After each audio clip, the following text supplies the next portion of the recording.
It's the International Soccer Preview. This is Series 15 of our MediaCast. It's the short version of Series 14 on Euro 2024 qualifying. We're looking at Group B: Netherlands, France, Ireland, Greece, and Gibraltar. Here we go. It's the International Soccer Preview, Series 15. This series is a shortened version of Series 14 and primarily part 3 of that series. Okay, let's look at each team in Group B with a summary of their history and then a look at their recent form. All right, well, I'll do the long history and we start with the Netherlands. So Netherlands was a weak team in the early years. They reached 2 World Cups in the 1930s, but that's a bit deceptive since they played only 1 game in each of them and lost both. So they remained a non-entity after the war until 1974, where they burst onto the scene. Great success in that decade ended as suddenly as it began, and they went back to being a second-tier team until a surprise Euro Cup win in 1988 set them on track for the next 25 years. So they never fell at the group stage in all of those years, with the one exception of not reaching the World Cup in 2002. But that lapse perhaps hinted at a defining feature from 2012, where infighting within the team was at least part of the problem. They failed to qualify for 2 cups in a row, the 2016 Euro Cup and the 2018 World Cup. But it was business as usual from 2020, passing the group stage in subsequent cups through, although a quarterfinal finish in the 2020 World Cup, that should be the 2022 World Cup, is their highest finish since their 3rd place finish in the 2014 World Cup. Yeah, in terms of their recent performance, as you said, after a terrible period from 2015, missing those 2 major tournaments in a row, they have returned to passing the group stage of tournaments, the level they had fairly consistently kept from 1988 onwards. That they fell so unexpectedly in the round of 16 in 2020 after looking so strong in the group stage is a worry, showing that they're still capable of catastrophic lapses. Perhaps a factor in that was, as you said, the team dynamics, as there was a lot of dissent over the manager, at least among the fans. A quarterfinal finish in the 2022 World Cup is what they expected of themselves, at least. But their top showing in the 2022-23 Nations League A, where they won the group over Belgium, Poland, and Wales, suffering only a home draw with Poland, is in line with their hopes. All right, that's the Netherlands. When we move on to the next team, France. So I'll do the long history and Kiera will do the recent history. So overall, France is not as consistent as other top teams, at least in their qualifications and in their record of reaching cups. Their peaks seem higher, and apart from the current period of strength, they're represented by the influence of a particularly great player, allowing us to identify the Fontaine years around 1959, the Platini years around 1985, and the Zidane years stretching from 1998 to 2006. The valleys also seem lower, with their worst period from 1962 to 1980. In Euro Cup play, they didn't win a qualification campaign after 1960 until 1992. In recent years, they have not had a consistent poor run, but weakness has come in the form of terrible lapses in cups in 2002, 2008, and 2010. In terms of their recent performance, that period from 2008 to 2014 was flat and uninspiring, rather than being a period of notable weakness. But, as has always been the case, hosting pulled them out of it, and 2nd place in the 2016 Euro Cup was followed by a World Cup win in 2018.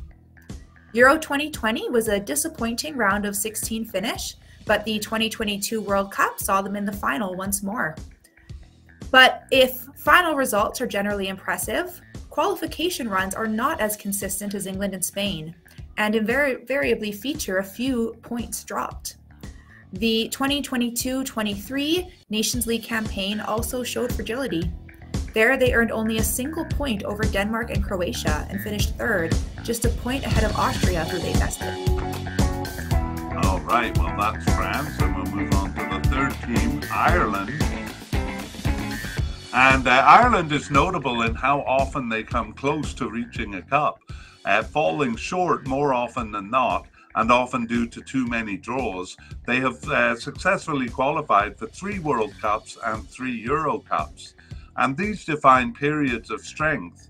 While unsuccessful in any qualification beforehand, 1 Euro Cup in 1988 and 2 World Cups in 1990 and 1994 mark a period of strength.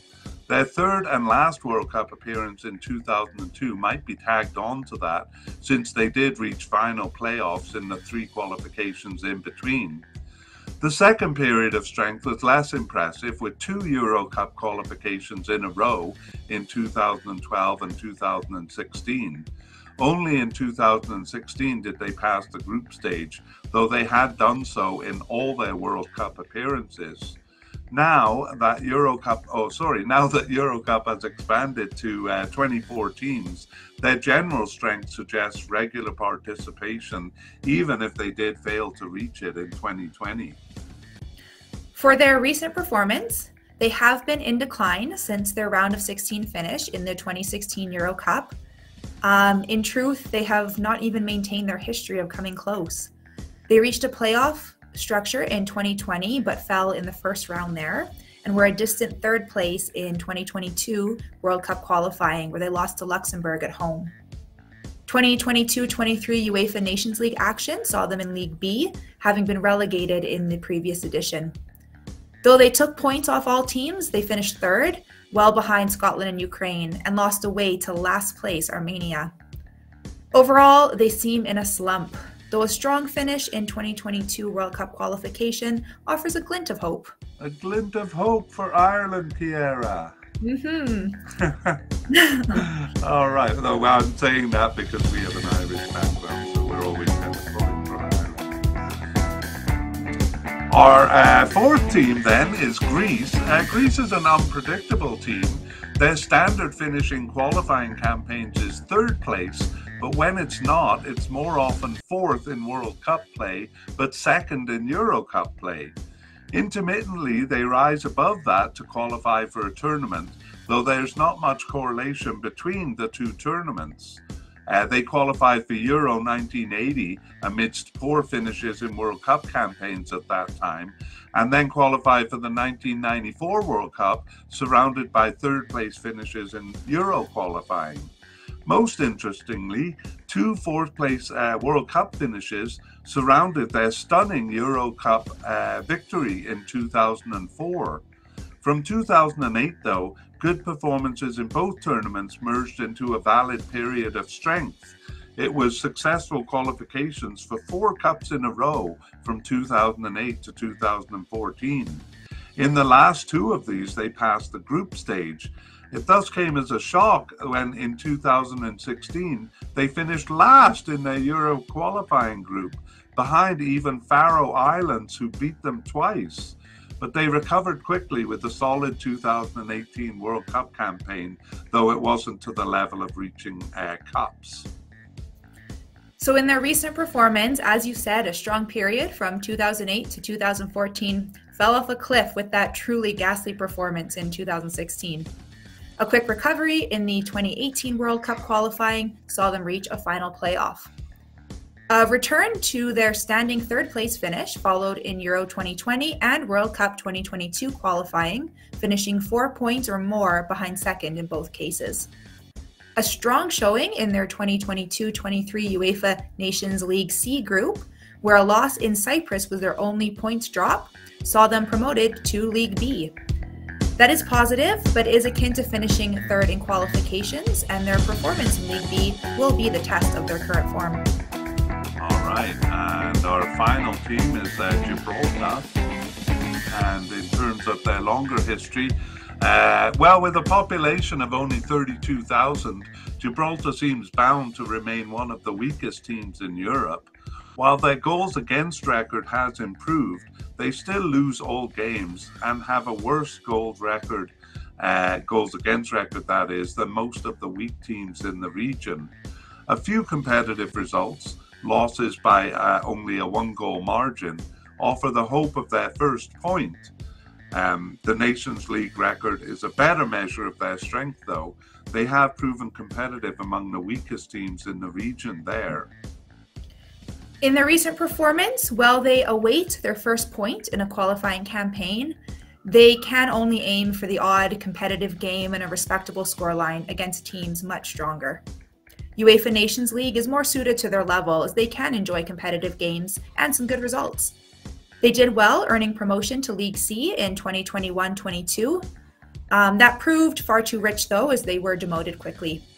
So, while they are competitive among weak teams, they have yet to prove themselves a threat of even taking points in a qualifying campaign. All right, well, that's the overview of our 5 teams. So let's move on to part 3 of Series 14. That's Connor and my discussion of the prospects of these teams. Let's begin with the rankings. Sure. So I will say that the seeding for the pots for this tournament were determined based on Nations League play. So Netherlands were the pot 1 team. They're currently 6th in the world according to the FIFA rankings and 3rd according to ELO. This represents actually a sharp rise from December 2017 when they were, or June 2017 when they were 32nd in FIFA and 17 in ELO. Wow. That following a couple of their non-qualifications. Yeah, you're right. I was actually focusing on France being a pot 2 team here, and of course that is because of their poor result in the 2022-23 UEFA Nations League. But it is a bit odd for a team that's been in the final of the last 2 World Cups to be the pot 2 team here. Yeah, it is a bit odd because France are 3rd according to both systems, both FIFA and ELO. So, you know, they have a higher FIFA ranking than Netherlands, but are the pot 2 team. And France have basically been 2nd, 3rd, or 4th in both systems since December 2018, since that World Cup 4 years ago. So definitely odd for them to be a pot 2 team, but how it is. Yeah. But they are up and down because in the December 2015, they were 25th in FIFA, although they were 8th in ELO ranking. So again, kind of illustrating the difference between both systems there. Yeah. Ireland are the pot 3 team. They're 48th in FIFA, 47th in ELO, so pretty consistent. And we mentioned some of the poor results Ireland have had, losses to Armenia and Luxembourg. So they've actually fallen from kind of the 30s where they sat for much of the middle part of the 2010s. Yeah, they're up and down quite a bit. 70th in FIFA rankings in June 2014, but not that low in ELO. Yeah. Greece are very near Ireland. They're 51st in FIFA, so just behind them, but just ahead of them in ELO at 43rd. Greece have also shown a bit of fluctuation with their inconsistent form. They were as high as 12th in the world in June 2014. And 10th in ELO, but that said, they've been in the 40s or 50s for most of the past several years. Yeah, that slight discrepancy between FIFA and ELO should, well, I guess it promises an interesting battle between the two. Yeah. And then finally, Gibraltar, they're 200th in FIFA and 182nd in ELO. And that's more or less where they've been. It's actually a slight drop from the heady days of 194th in December 2018 and 175th in ELO. Those are basically their highest ever rankings. Yeah. Well, slipping below 200 is a bit of a disgrace, but we will see how they do. Let's take a look at the head-to-head records here. So, Connor, I'm thinking if you just kind of tell us what the actual record is and if there's anything to point out in terms of recent meetings or something, I can do that. Yeah, so we'll start with Netherlands against some of the other teams. So Netherlands have a winning record against Ireland, 6 wins, 3 draws, and just 2 losses. Right, the last time they met was in 2002 World Cup qualifications where Ireland actually knocked them out. Yeah, good for them. Netherlands have a winning record against Greece, 4 wins, a draw, and 0 losses. Yeah, last meeting there was in 1992, so not that relevant. And then Netherlands and Gibraltar have met twice before. Those were both wins for the Netherlands. Yeah, and that was actually in 2022 World Cup qualifying, so quite recent. Big wins for Netherlands in both legs. France versus the Netherlands, they've met just 7 times in World Cup and Euro Cup play. France has 4 wins and Netherlands 3, so a pretty even record. Yeah, they met in 2018 last, and France won both legs there. France and Ireland have met a lot more times. France has a record of 7 wins, 3 draws, and 3 defeats. You're traumatizing me, Connor. 2010 World Cup, where France actually got through the playoff, but due to a famous handball by Thierry Henry. Yeah, that's right. But actually, their last meeting was in the 2016 Euro Cup round of 16. So France was at home in that tournament, and they won 2-1. So they have met since. Yeah. France and Greece have played 3 times, and it's a win and a draw apiece. A 1-1-1 record. Right, and the last meeting there was in the 2004 Euro Cup quarterfinal, which Greece won. Yeah. France have never met Gibraltar. Moving on to Ireland. Ireland have never met Greece, which is interesting, but Ireland have met Gibraltar actually 4 times and won all 4 of those games. Yeah, they were grouped in 2016, 2020, and now 2024 Euro Cup qualifying, so regular meetings there. Yeah, Gibraltar yet to score against Ireland. Maybe they'll do that here. Yeah, but it was just 1-0 and 2-0 in the 2020 campaign, which holds out a bit of hope for Gibraltar there. Yeah, certainly. And then Greece have met Gibraltar twice. Both of those were wins for Greece. Right, and that was in the 2018 World Cup qualifying campaign. All right, nice. Let's move on to the odds of each team, but we're going to begin by looking at where exactly in the pots they came from. So sometimes that's significant. Yeah, so Netherlands were actually ranked number 1 overall because they had the best record among Nations League A teams. So that's landed them as kind of the first overall seed. And France are the highest seed from pot 2. So you think those 2 teams perhaps a bit unlucky to be playing each other. Mm-hmm. Perhaps more unlucky for the teams below them. Ireland were drawn from the middle of pot 3. Greece were the second of the 10 teams in pot 4. And then Gibraltar, surprisingly, kind of near the middle of pot 5, ahead of Estonia, Latvia, Moldova, and Malta. Yeah, well, that's got to make this one of the toughest groups with the first pot 1 team, the first pot 2 team, and then second place in pot 4. Yeah, I agree. It should be a tough group for sure. Right, well, let's see what the odds makers say in terms of winning the group. I'm just going to simplify the graphic while you start talking there. Yeah, so France actually are given a 79% chance of winning the group. That compared to 27% for Netherlands. Are you surprised to see such a discrepancy there? Yeah, let's begin our discussion in the next section with that. That is very interesting. Sure. And then in terms of odds, Greece, the pot 4 team, are actually favored over Ireland. Greece with 3.7% chance. Ireland with 1.6% chance of winning the group. And then finally, Gibraltar have a 0.1% chance of winning the group, but that may be generous. Yeah, even 1,000 to 1 is generous. But, even though Ireland and Greece have very low odds of winning the group, it's interesting to compare the relative difference between them. Basically, Greece given more than twice the chance that Ireland is. Mm-hmm. And that's maybe a good place to open the discussion. So do you want to address that huge difference between France and Netherlands? Yeah, I'm surprised it's that the odds makers are favoring France so much. Again, this is just odds to win the group. I mean, I see the group as really there's kind of 2 top teams, 2 middle teams, and then you have Gibraltar. I don't see a lot of kind of movement between those bands, but within the top two bands, it should be competitive. I think Netherlands and France will actually be perhaps more competitive than the odds suggest.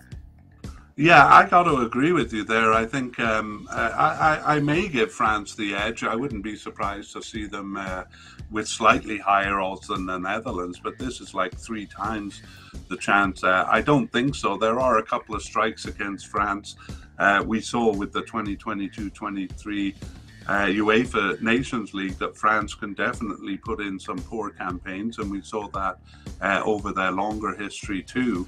Another factor too is that they've often done poorly. If you think they won the World Cup in 1998 and then their disastrous 2002 World Cup campaign, and then the same thing happened in 2010 after finishing second in 2014. 2006, and kind of the same thing happened in their Euro successes, that they came in with a weak campaign after. That didn't happen after the 2018 World Cup win, but do you see that 2022-23 Nations League campaign as kind of a sigh after winning and maybe not having the motivation to repeat? But potentially, I think it's interesting. I mean, obviously, France and Netherlands both did extremely well in the World Cup, getting both to the semifinals. But on their form before that, going into the World Cup, Netherlands had the significant edge. You know, they were the most dominant League A Nations League team, whereas France only won 1 of 6 games. So I think that's consistent with what we described in France being a bit more volatile, and as you mentioned at the outset, perhaps a bit unpredictable. I mean, I think you could maybe explain 1 or 2 losses for France as being, you know, perhaps letting their guard down, but it was a really poor campaign in the Nations League, you know, over 6 games. Yeah, almost demoted to League B. On the other hand, you know, Netherlands is well capable of poor campaigns, as we saw, failing to qualify for a couple of World Cups recently and stuff. So what do you think of them? Do you think they can be consistent enough to beat France here? I think they certainly can challenge France on a game level. I think both teams will actually be fairly consistent among the teams below them. So I think the matches against each other could be the decisive ones. So I don't put it out as a question. I probably favor France a little bit. But, you know, the Netherlands are coming off a couple good performances and good results, and they seem to be, you know, to be gelling well and kind of have found a formula after kind of a rough patch over, you know, a couple tournaments in the 2010s. Yeah, there's a bit of a recency bias here. I tend to look at the longer view. So I see France and Netherlands both kind of capable of very inconsistent campaigns. Netherlands particularly tend to be great or very poor. So one or the other, a lot of it kind of coming down to the team dynamic. I don't know if you can check, but is Louis van Gaal still in charge there? I will check and I will get back to you. And no, it's Ronald Koeman now. Okay, so I don't know how it's going to be. Like under Frank de Boer, there was a lot of grumbling and stuff, and they didn't do that well. So they're kind of open to that. France is not as consistent as some other top teams like Spain, and well, England had a poor Euro or UEFA Nations League campaign too. But you know, they're very consistent in qualifying. I'm not sure Netherlands and France will be as consistent. So I said in the hook at the beginning of the podcast that inconsistency may be a big factor in this. I actually do think there may be room for a surprise Ireland or Greece to challenge. But yeah, I kind of agree with you on the whole that it's unlikely, but I think the door is ajar there. How do you see Ireland and Greece doing in this campaign? I gotta say I favor Greece over Ireland a little bit. Maybe not as much as the odds do, but both of them actually have some promising players that may make a difference, and both of them have had campaigns in their history where they've taken big teams by surprise and knocked them out. We saw Ireland in 2002 knocking out the Netherlands, almost knocking out France in 2010, And we've seen Greece have some good campaigns. Some of their campaigns more recently have really, even though they're third place finishes, they have been kind of challenging. So I don't think they're teams that we can write off too easily. How about you? Yeah, I do see Ireland as being in a bit of a weak point in their history. They have a couple promising young players, but they're not, I don't think, players that are going to completely change the dynamic, including, striker Ferguson. I think Euro 2020 campaign in qualifying was poor. World Cup 2022 was pretty poor, except for a couple wins at the end, but they didn't actually win a home game in that campaign. And then they kind of struggled to be competitive in the Nations League as well. So I see Ireland and Greece as very similar as the world rankings do, but I see Ireland probably in a bit of a slump that I don't see signs that they're out of that yet. Whereas for Greece, kind of in contrast, they actually finished their last World Cup qualification, with a couple good results, and then have done well in Nations League. So I see Greece as on a bit of an up, and kind of giving that recent momentum. I favor Greece a little bit as you do. Yeah, I hate to agree with you there, but I do. I think I do favor Greece. Do you agree with the odds, though, that Greece are kind of twice as likely? I probably do, to be honest. I mean, both on a small scale. I think probably the theme I take away more is that, well, maybe these teams have been capable of surprises in the past. I don't really see it this time. So I kind of take their small odds to challenge France and Netherlands. The inconsistency kind of among all four teams, I think, is a theme and does open the door, but I just feel like Ireland and Greece are just in a bit weak periods right now and don't really see the surprise coming. Right. How about Gibraltar? Do you think they can get a tie, maybe play a bit of a spoiler here? It's possible for sure. Greece have played, losing 2 games to Faroe Islands in recent memory shows they're susceptible, as are Ireland. Narrow wins against Gibraltar previously, but losses to Luxembourg, and they've even struggled against a team like Andorra. So I almost worry if Ireland and Greece are perhaps more susceptible to an upset from below than above. On the whole, I think given Gibraltar's history, I wouldn't, predict them necessarily to get a point, but not out of the question. Yeah, they are getting slightly better. I feel the same as you, that they're likely to lose all games here. But it would be nice to see them play a role, hopefully not against Ireland, though. Yeah. Okay, well, shall we move on to looking at the actual games that have been played so far? Yeah, I've shielded myself from knowing these results, so it becomes a little bit of a game predicting.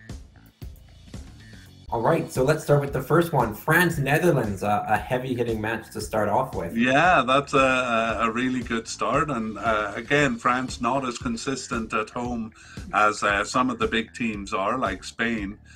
So I think it's possible that they'll give up points here. And Netherlands is a bit of a black box to me. You never know if they're going to play well or not. So I'm prepared for anything, but I think 2-1 France here. France were victorious, and they got off to a good start both in the campaign and the game. They were up 2-0 after 10 minutes. That game finished 4-0 to France. Ooh. So a statement win. A convincing win there. Okay, well, Gibraltar and Greece, I guess this would be maybe Gibraltar's one of their best chances at a result here, but I don't see it happening. I'm going to go 2-0 Greece. Yeah, 3-0 Greece was the final. Yeah, not the surprise Gibraltar were hoping for. A reasonably respectful scoreline for Gibraltar there. And we move on to the second set of games in March. That's Netherlands and Gibraltar. And wow, I don't see Netherlands as a team that would put on the brakes after going up 5 or 6-0. So I'm going to say 8-0 Netherlands. I will note that Gibraltar entered the game ahead of the Netherlands in the standings on goal difference. But that situation was quickly reversed. 3-0 was the final. Ooh. So, again, respectable for Gibraltar, certainly away from home. Yeah, you bet. Okay, and Ireland and France, a bit of a grudge match there. I would love to see Ireland get revenge for that 2010 campaign. And I think Ireland will be good defensively, but don't offer that much going forward. If they get a goal, I'll be happy. I think I'm going to say 1-0 France, though. That was exactly the result. 1-0 France. Well done there. Oh, okay. I will say that the game mostly played out as you expected. Ireland were good defensively, offered very little, but it did take a stunning save from France's goalkeeper with, I think, 2 minutes from time off a corner. So Ireland came very close to a bit of a smash and grab draw there. Wow. But France held on. And that would have been one of their new goalkeepers. Do you know who it was? I believe actually it was Mandanda in net, though I could be wrong. Oh, okay. Well, the list says he's retired, but we maybe have to take a look because the information is not always reliable. Okay, well, we'll take a quick look at the June games coming up and make predictions. Here, you can make a prediction too. Gibraltar at home to France. I don't think home advantage is quite enough to make a difference here. I'm going to say France 6-0. Okay, I think Gibraltar have been keeping respectable scores, so I'm going to bring it down to 4-0 there. And then a very important game in that battle for probably third place, Greece versus Ireland. I would say Ireland's draw against France will give them a bit of encouragement. I expect a low-scoring affair. I'm going to say Ireland hold on for a 0-0 draw. Right, they didn't draw against France, though. I thought they lost. They did lose, but it was a good okay. Good result, I guess, even in a 1-0 defeat. Yeah, I think away from home, it'll be a little bit tougher. So Greece, all through that Euro 2004 campaign, it was 1-0 all the way. I think that's what it's going to be here too. Greece 1-0. All right. Okay, well, we have to see if we're right about that, but that does bring us to the end of the podcast. So good talking to you, Connor. Yeah, thanks so much. I'll see you for the next one, Group C.